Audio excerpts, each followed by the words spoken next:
Surveys, questionnaires, and tests are very popular measurement instruments in the social sciences. Survey is a general term that can refer to a list of questions asking about biographical information, opinions, attitudes, traits, behavior, basically anything.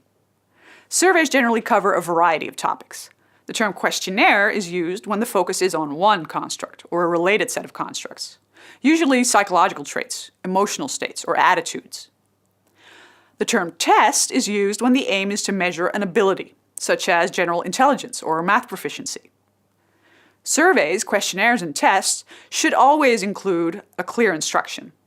For example, for a math test, it's important to know whether you should choose the right answer or the best answer, and to how many decimals numerical answers should be rounded. The instruction can also provide a cover story. This will prevent participants from trying to guess the purpose of the study, possibly distorting their responses. Surveys can be administered by an interviewer who visits respondents, goes through the questions, and records the answers. This is very expensive though, so a more common method is to use self-report. This means people read and respond to the questions by themselves. The survey can be completed using paper and pencil, but of course the use of online applications is becoming much more common. Online administration is easier for the respondent. No need to visit the post office, you can complete the survey in your own time, and help buttons and pop-up comments can provide extra instruction if necessary.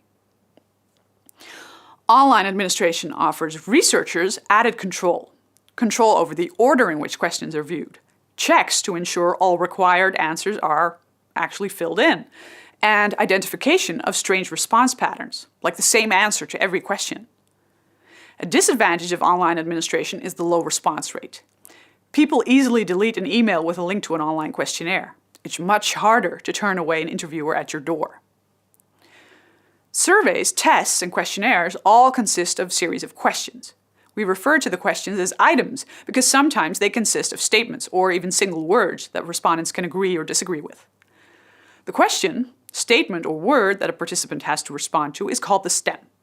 The stem is usually accompanied by a set of discrete response options or a continuous range to choose from. A psychological attitude, trait, or state is almost always measured with items that describe feelings, thoughts, or behavior that represent the relevant property.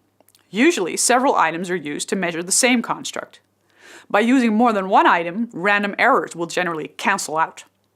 Using several items also allows us to assess reliability by checking the internal consistency of the items. Suppose I want to measure fondness of cats with the following 5 items. Petting a cat is enjoyable. I hate it when a cat jumps on my lap. When near a cat, I'm afraid to get scratched. I frequently look at cat videos on the internet. 20 years from now, I can see myself having a cat. People can choose from 3 answer options: disagree, neutral, or agree, scored 1, 2, and 3. Items that are supposed to measure the same construct, or the same aspect of a construct, form a scale. When the items that form a scale are added together, we get a sum score that indicates a person's value on the property. Of course, in our example, agreement with some items indicates high cat fondness, while agreement with others indicates low cat fondness. The items that are negatively worded, items 2 and 3, need to be recoded.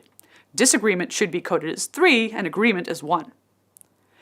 After recoding, adding the item scores results in a possible scale score between 5 and 15. A higher sum score means someone is more of a cat person. Questionnaires frequently measure different aspects or dimensions of a psychological property by using subscales. Different sets of items tap into different aspects or maybe even different but related constructs altogether. For example, if I'm interested in measuring your academic motivation, I can distinguish between intrinsic motivation, extrinsic motivation, and fear of failure. There are statistical methods that assess whether these dimensions are in fact distinguishable based on the pattern of responses provided by the respondents, of course.